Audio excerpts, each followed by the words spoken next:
This is Sylvia Saber with OpTv Global headlines. Starting with the top international stories for the day.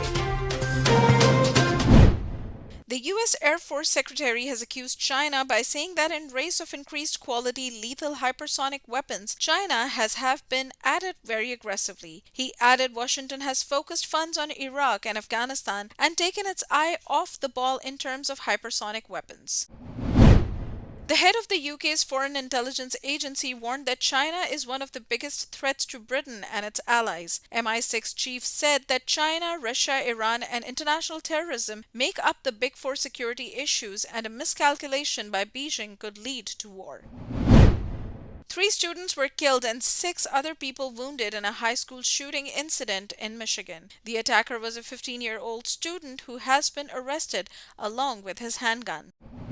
The Pentagon has launched a fresh probe into a 2019 airstrike that killed civilians in Syria. The decision came after a New York Times investigation found that the U.S. military tried to hide the strike.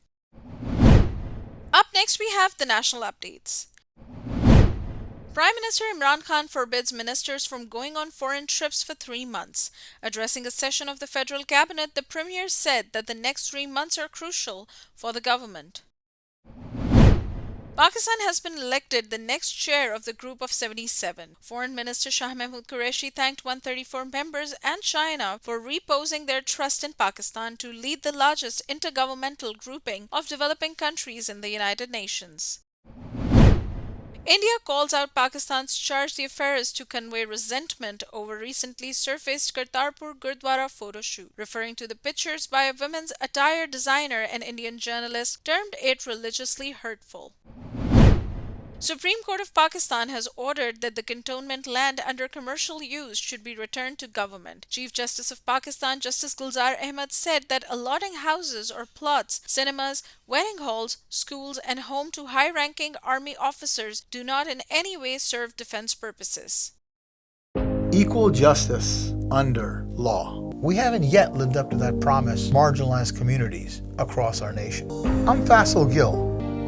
I saw how the color of your skin, so I went to law school because I wanted to fight to make the law work for all, because I wanted to give back, because Black lives matter, because we need to incarcerate less and educate more. Deserves justice.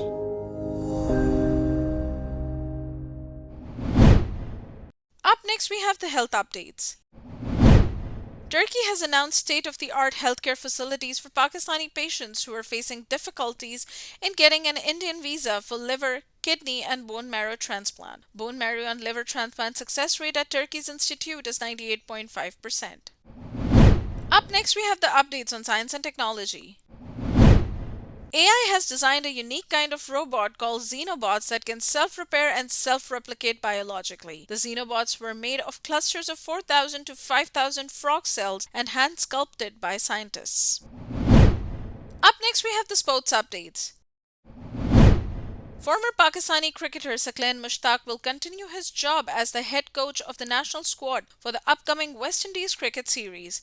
Bowling and batting coaches for forthcoming series yet to be decided. Up next, we have the entertainment updates. British-American TV star Tan France represented his Pakistani roots at the British Fashion Awards. The star chose a custom suit by Pakistani designer Mohsin Naveed Ranjha for the event, which was lauded British Fashion Council and Brigadier star Phoebe Denua. Equal justice under law. We haven't yet lived up to that promise marginalized communities across our nation. I'm Faisal Gill. I saw how the color of your skin, so I went to law school because I wanted to fight to make the law work for all, because I wanted to give back, because Black lives matter, because we need to incarcerate less and educate more. Deserves justice.